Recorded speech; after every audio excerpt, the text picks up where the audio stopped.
Hey, Orchidnistas! Welcome to the channel Forever Orchids. My name is Tracy, and I am so glad that you are here. Today, I want to show you the orchid haul that I got at the last show I just showed you in the previous video where I went to Asheville, North Carolina. I tried my best to contain myself, but no, couldn't do it. Just couldn't do it. So, one of the first plants that I bought, and I apologize that I didn't know how long it had been in bloom when I purchased it. And once I got home from the show, I ended up getting sick. So I'm recovering from a sinus infection, so I might sound a little funny, but the blooms have already started to fade on this plant. And this is just the cutest thing. And this is a Brassivola nodosa hybrid. And this is the new growth, and it had two flowers on it. They did smell at night. Wonderful. Oh, it was so lovely. This is a cross between Brassivola nodosa and RLC Hawaiian prominence. I couldn't believe it. So I'm going to put up here Hawaiian prominence. This is the picture. This is a red, a dark red.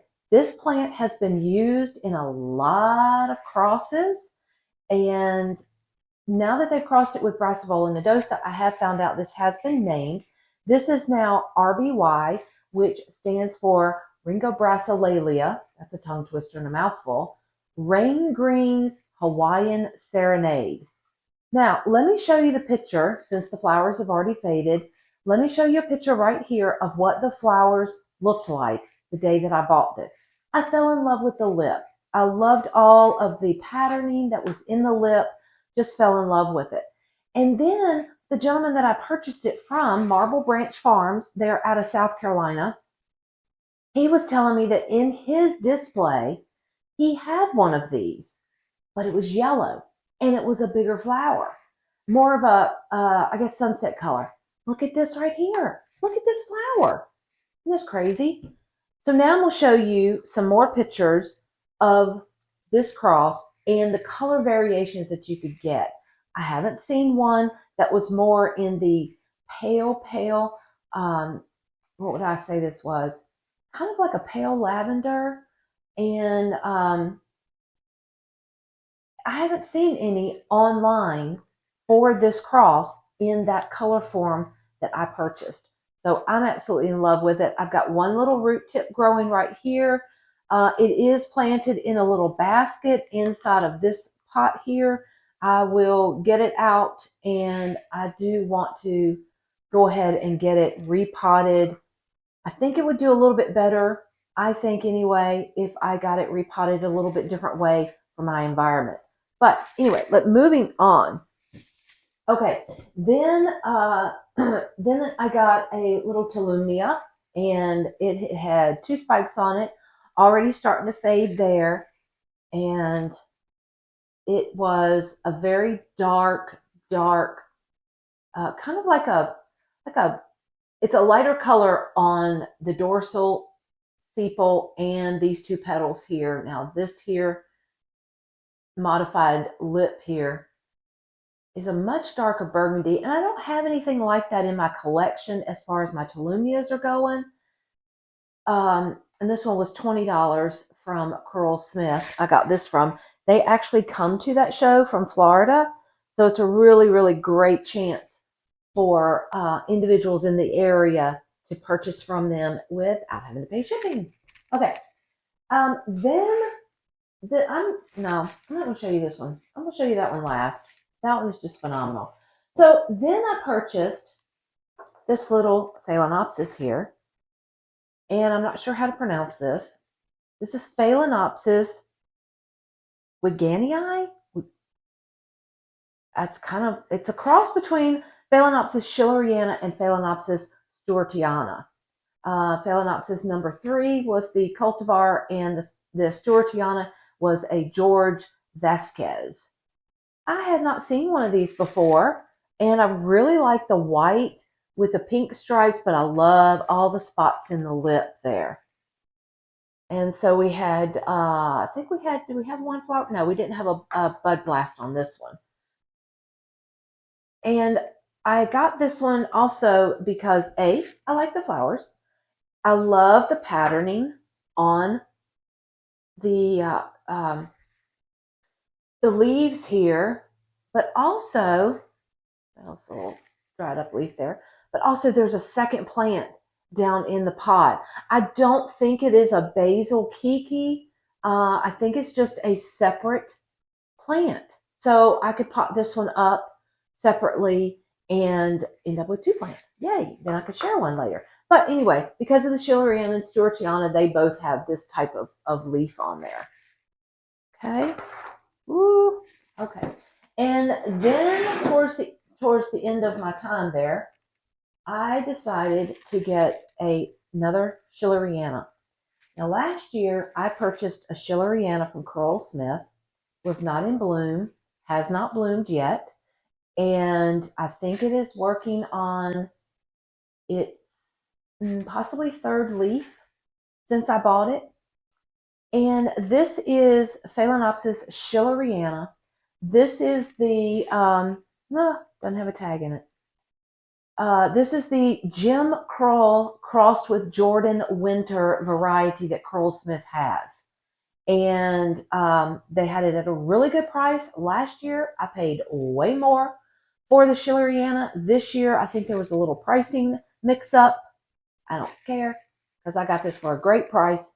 And I absolutely love the shape of the flower. When you look at a typical species of schilleriana, here's what it looks like. Now, I pulled this picture from Curl Smith's website where they are showing you a normal schilleriana flower compared to their line bred schillerianas, and you get a much better flower form.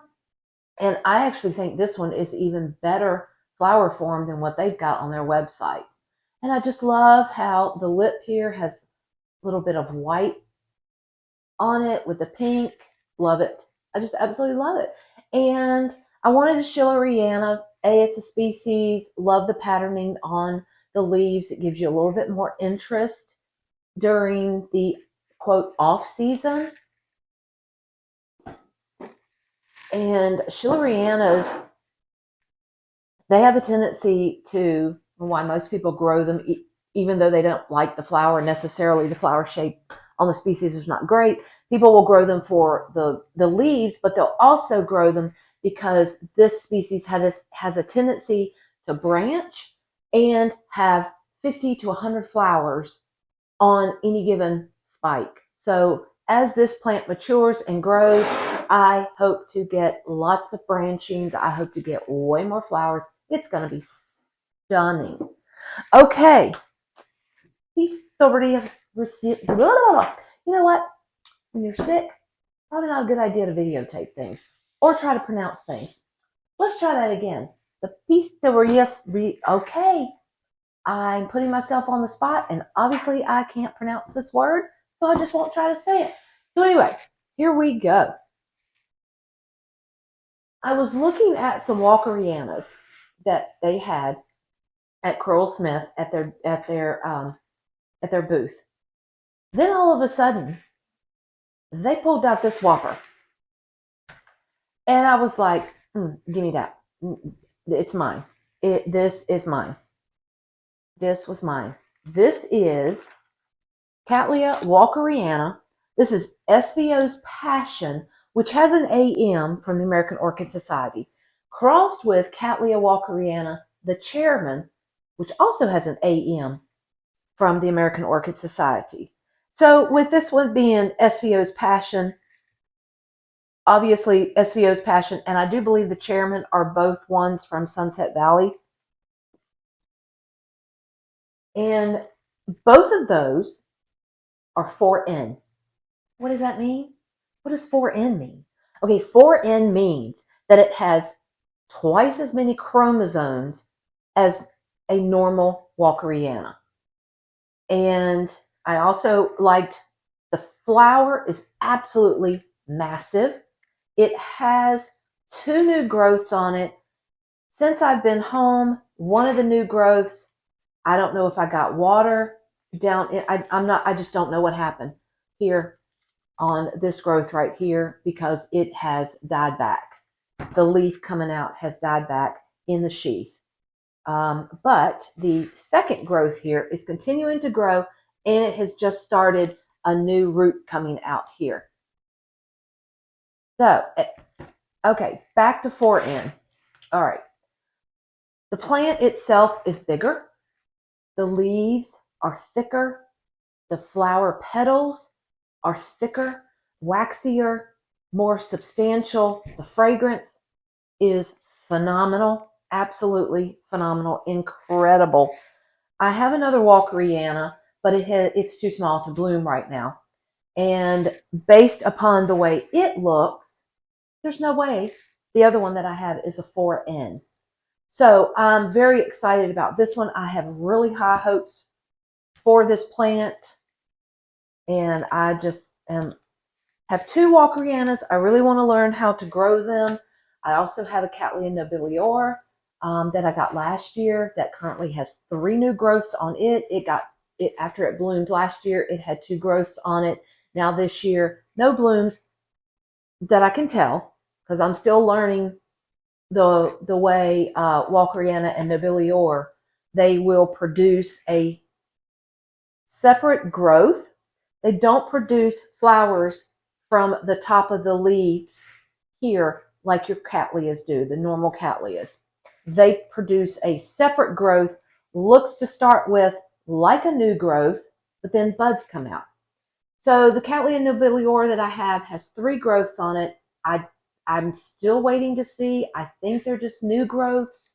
I took a picture of them, showed them to the guys at Smith. They thought they were new growths. So I'm just not quite sure yet. My understanding is the new growth will be very, very pointy if it's a flower bud, is my understanding. So we'll see. But I just phenomenal, absolutely phenomenal walkeriana. I'm so excited to get it. I mean, my gosh, look at. I mean, this is a huge flower, huge. Huge flower. I mean, look at it up against my hand here. It's just huge. Compared to the other walkeriana that they had that was in bloom, it had more blooms on it, but the blooms themselves were smaller. So I don't think that particular one was a 4N. It was also a different cross. It was crossed with the chairman, but it wasn't SVO's passion. It was a different cross. And somebody else, a friend of mine, ended up buying that one. Alrighty, I just wanted this to be a really quick video. I'm starting to ramble, so it's time to cut the video short here. And until next time, guys, happy orchid growing. Bye.